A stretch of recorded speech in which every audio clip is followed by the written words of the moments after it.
আজকে আমরা থার্মোডাইনামিক্সের চতুর্থ অধ্যায় নিয়ে আলোচনা করব। এই অধ্যায়ের গুরুত্বপূর্ণ কয়েকটি অঙ্ক দেখব, যা পরীক্ষার আসার সম্ভাবনা অনেক বেশি। প্রথমত দেখি যে একটি জলপ্রপাতের উচ্চতা 50 মিটার হলে এর উপরে ও তলার মধ্যকার তাপমাত্রার পার্থক্য কত, যেখানে যে বা তাপের যান্ত্রিক সমতা ইকুয়াল 4.2 ইন্টু 10⁻⁷ আর্ক পার ক্যালোরি। তাহলে সমাধান এর জন্য প্রথমত ধরে নিব যে ধরি mkg পানি পতিত হচ্ছে, মানে জলপ্রপাতে যতটুকু পানি আছে পুরোটুকুর পরিমাণ m, এবং তাপমাত্রা ∆T ডিগ্রি সেলসিয়াস বৃদ্ধি পেয়েছে। মানে প্রথম অবস্থায় যে তাপমাত্রা ছিল আর পানি প্রবাহিত হওয়ার পরে যে তাপমাত্রা, এই দুটির মধ্যকার পার্থক্য কত? ∆T degree Celsius. তার মানে ∆T ডিগ্রি সেলসিয়াস তাপমাত্রা বৃদ্ধি পেয়েছে। তাহলে এখন আমাদের টার্গেট হলো ∆T এর মান বের করা। তো ∆T এর মান বের করার জন্য এখানে যেহেতু জলপ্রপাত থেকে পানি পতিত হচ্ছে, তার মানে কি হচ্ছে? কৃতকাজ হচ্ছে। তো কৃতকাজের দরুন পানির গতিশক্তি বৃদ্ধি পাচ্ছে। গতিশক্তি বৃদ্ধি পাওয়ার জন্য পানির আগের যে তাপমাত্রা ছিল সে তাপমাত্রা থেকে প্রবাহিত হওয়ার পরে তাপমাত্রা বৃদ্ধি পাবে। তার মানে এখানে তাপ এবং কাজ এই দুটি বিষয় নিয়ে আলোচনা করা হয়েছে। সেজন্য আমরা লিখব যে পানি পতনের ফলে উৎপন্ন কাজের পরিমাণ। তাহলে উৎপন্ন কাজের পরিমাণ বা কাজের ফর্মুলা কি? W = mgh। তাহলে এখানে উচ্চতা h = 50 মিটার দেওয়া আছে, এটা লিখব উচ্চতা h = 50 মিটার, আর জের মান দেওয়া আছে 4.2 ইন্টু 10⁻⁷ আর্ক পার ক্যালোরি।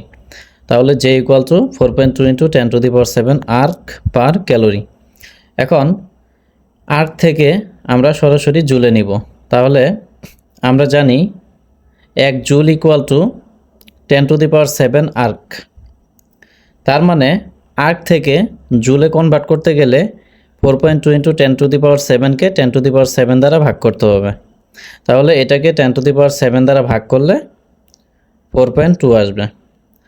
তাহলে যেহেতু 10⁻⁷ দ্বারা ভাগ করছি, এই জন্য আর্কের পরিবর্তে জুল নিতে পারি, আর ক্যালোরি থাকলো। তাহলে এরপরে এখানে জি আছে। জি হলো অভিকর্ষ ত্বরণ বা গ্র্যাভিটেশনাল অ্যাসিলারেশন, যার মান হলো 9.81 মিটার/সেকেন্ড স্কোয়ার। তাহলে এম এর নির্দিষ্ট কোনো মান নাই, এটা আমরা ধরে নিছি, সেজন্য এম এর পরিবর্তে এম রাখবো। আর জি এর মান হলো 9.81। তাহলে জি এর মান 9.81 এখানে বসাই দিলাম। তারপরে আছে এইচ এর মান কত? এইচ এর মান হলো 50 মিটার, সেজন্য আমরা এইচ এর পরিবর্তে 50 মিটার দেব। এখন এখানে এম কে নেওয়া হয়েছে কেজিতে, জি কে নেওয়া হয়েছে 9.81 মিটার/সেকেন্ড স্কোয়ারে, এক কথায় মিটার এবং সেকেন্ডে, আর উচ্চতাকেও নেওয়া হয়েছে মিটারে। তার মানে এখানে আমরা এসআই এককে নিছি। তো যেহেতু এসআই এককে নিছি, সেজন্য ডাব্লু হলো কাজ, তার মানে কাজের একক এসআই এককে নিতে হবে। তাহলে কাজের এসআই একক কি? জুল, সেজন্য এখানে জুল হবে।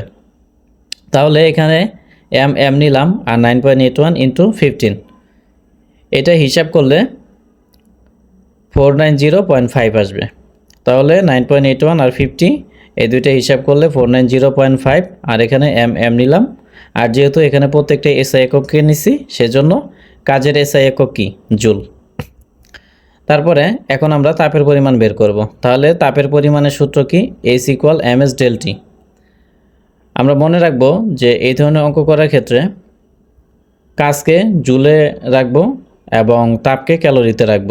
তাহলে তাপকে যদি ক্যালোরিতে রাখতে চাই, ক্যালোরির সংজ্ঞা কি? 1 গ্রাম পানির তাপমাত্রা 1 ডিগ্রি সেলসিয়াস বৃদ্ধি করতে যে পরিমাণ তাপের প্রয়োজন তাকে 1 ক্যালোরি বলে। তার মানে ক্যালোরির সংজ্ঞানুসারে ভরকে গ্রামে নিতে হবে। তাহলে এখানে ভর ধরছি কত? mkg। তাহলে mkg ইকুয়াল কত গ্রাম? এখন এম রাখলাম, আর কেজি থেকে গ্রামে কনভার্ট করতে গেলে 1000 দ্বারা গুণ করতে হবে। তার মানে 1 কেজি = 1000 গ্রাম। সেই জন্য কেজির পরিবর্তে যখন আমরা গ্রাম নিব তখন 1000 নিব, আর এখানে এম এর স্থানে এম নিলাম। তার মানে বলতে পারি যে mkg = 1000 গ্রাম। তাহলে এখানে mkgর পরিবর্তে 1000 গ্রাম দিলাম। এর কারণ কি? এর কারণ হলো আমরা ক্যালোরিতে কনভার্ট করব। তারপর হলো এস। যেহেতু আমরা ক্যালোরিতে কনভার্ট করব, সেজন্য এস এর মান কত হবে? এস এর মান 1 হবে। তারপরে ডেলটি রাখবো। এখন এখানে 1000 1 গুণ করলে 1000 হবে, আর এম রাখবো, ডেলটি রাখবো, তাহলে ক্যালোরি হলো। তাহলে আমরা জানি জুলের সূত্র অনুসারে W is equal to J H. এখন ডাব্লুর মান কত? 490.5 এম। তাহলে 490.5 এম নিলাম, তারপরে জের মান কত? 4.2 জুল পার ক্যালোরি। তাহলে জের মান 4.2 নিলাম, তারপর হলো এইচের মান কত? 1000 এম ডেলটি, 1000 এম ডেলটি নিলাম। এখন এই দিক থেকে এম আর এই দিক থেকে এম, দুই দিক থেকে এম কাটা দিব, কাটা দিলে থাকবে 490.5, আর এখানে 4.2 থাকবে, আর এখানে 1000 থাকবে, তারপরে ডেলটি। যেহেতু এম কাটা দিছে, এখানে আর এম থাকবে না।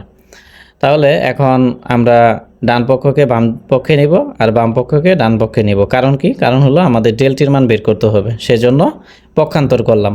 এক কথায় ডান পক্ষকে বাম পক্ষে নিলাম আর বাম পক্ষকে ডান পক্ষে নিলাম। এখন যেহেতু আমরা ডেলটির মান বের করব, সেই জন্য 4.2 ইন্টু 1000 এটাকে এদিকে পাস করে দিব। তাহলে এটা এদিকে ডেলটির সাথে গুণ অবস্থায় আছে, এদিকে পাস করলে কি ভাগ হয়ে যাবে।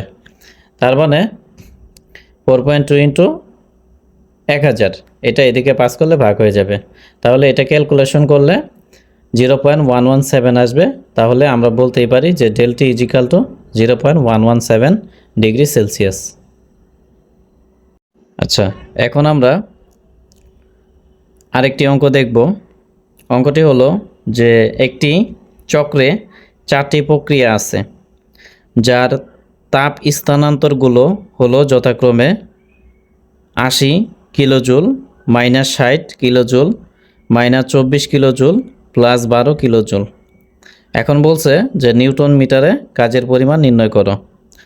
তাহলে আমাদের কাজ হলো যে এখানে যে তাপ স্থানান্তরগুলো হয়েছে এই সবগুলোকে কম্বিনেশন করা। তাহলে সেজন্য আমরা লিখব যে সাইক্লিক ইন্টিগ্রেশন ডিকিউ মানে কি? ডিকিউ মানে হলো তাপের পরিমাণগুলো। আর ইন্টিগ্রেশন মানে কি? ইন্টিগ্রেশন মানে হলো সমাকলন করা, মানে সবগুলাকে একত্রে লেখা। তো সেজন্য ইন্টিগ্রেশন ডিকিউ নিলাম। ইন্টিগ্রেশন ডিকিউ মানে কি? ডিকিউ মানে হলো তাপ, আর ইন্টিগ্রেশন মানে কি? কম্বিনেশন করা। তাহলে এই 4টা তাপকে আমরা কম্বিনেশন করব। তাহলে প্রথমে 80 কিলোজুল আছে, সেজন্য 80 নিব। তারপরে -60 আছে, -60 নিলাম। তারপর -24 নিলাম। তারপরে +12 আছে, +12 নিলাম। এখন সবগুলোকে ক্যালকুলেটরে হিসাব করলে 8 কিলোজুল আসবে। এখন 8 কিলোজুলকে জুলে কনভার্ট করব। তাহলে 1 কিলোর মান কত? 1000। তাহলে কিলোকে তুলে দিলে 8-এর সাথে 1000 গুণ হয়ে যাবে, কারণ কিলোর মান কত? 1000। সেই জন্য 8-এর সাথে 1000 গুণ করলে 8000, আর জুল নিলাম। এখন আমরা জানি যে 1 joule equal to 1 newton metre. তাহলে জুলের পরিবর্তে নিউটন মিটার লেখাই যেতে পারে। আচ্ছা, এখন আমরা আরেকটি গুরুত্বপূর্ণ অঙ্ক দেখব। এখানে বলা হয়েছে যে 400 মিটার পার সেকেন্ড বেগে ধাবিত 100 কেজি ভরের একটি কামানের গোলাকে হঠাৎ থামালে কত তাপ উৎপন্ন হবে। তাহলে আমরা কোনো একটি বন্দুক থেকে যদি গুলি ছুড়ি, তো এক্ষেত্রে কি হবে? এক্ষেত্রে গুলি একটি নির্দিষ্ট গতিশক্তি অর্জন করবে এবং গতিশক্তি অর্জন করে ছুটতে থাকবে। এখন বস্তুটি একটি নির্দিষ্ট গতিশক্তি অর্জন করার দরুন গতিশক্তি তার কৃতকাজ হবে।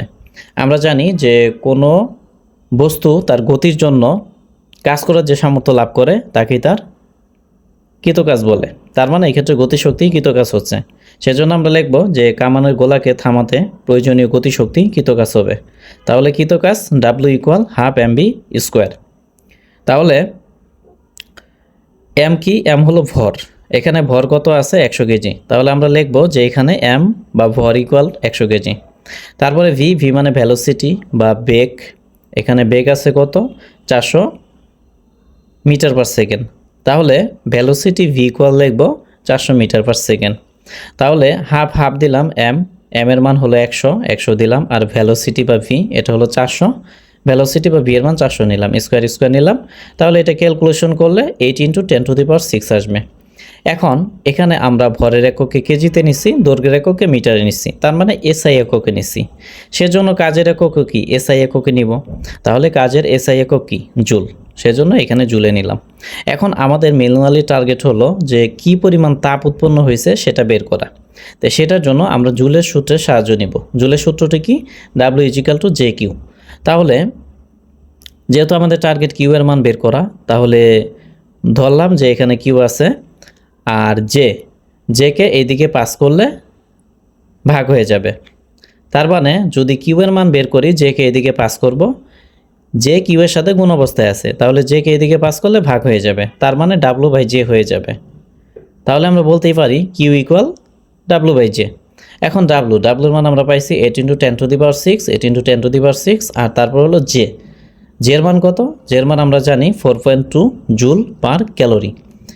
এখানে একটা বিষয় লক্ষণীয় যে আমরা চেষ্টা করব জের মান যখন 4.2 জুল পার ক্যালোরি নিব, তখন কাজকে সর্বদা জুলে রাখবো আর তাপকে সর্বদা ক্যালোরিতে রাখবো। তাহলে যে এর মান 4.2 বসাই দিলাম, বসাই দিয়ে হিসাব করে যেটা আসবে সেটাই কি? তাপের পরিমাণ। এখন একটু আগেই বলা হলো যে কাজকে জুলে রাখবো আর তাপকে ক্যালোরিতে রাখবো, যেহেতু এটা তাপ বা কিউ, সেজন্য এটাকে ক্যালোরিতে রাখবো। এখন ক্যালোরি থেকে কিলো ক্যালোরিতে আনতে হলে কি করতে হবে? 1000 দ্বারা ভাগ করতে হবে। সেই জন্য এই সংখ্যাটাকে আমরা 1000 দ্বারা ভাগ করব। ভাগ করে কত আসবে? 1904.762 সামথিং, মানে এখানে 9 আছে, 9-এর জন্য আমরা 1কে 2 করে নিছি। আমরা জানি যে দশমিকের পরে আমরা নির্দিষ্ট একটা অঙ্ক নিতে হলে তো ওই অঙ্কটির পরের অঙ্ক যদি 0 থেকে 4-এর মধ্যে থাকে, তাহলে আগের অঙ্কের সাথে 1 যোগ করতে হয় না। কিন্তু যদি 5 থেকে 9-এর মধ্যে থাকে, লাইক এখানে 9 আছে, সেই ক্ষেত্রে আগের অঙ্কের সাথে 1 যোগ করতে হয়। সেজন্য 1-এর সাথে 1 যোগ করে 2 হয়েছে। তাহলে এটাই ফাইনাল আনসার।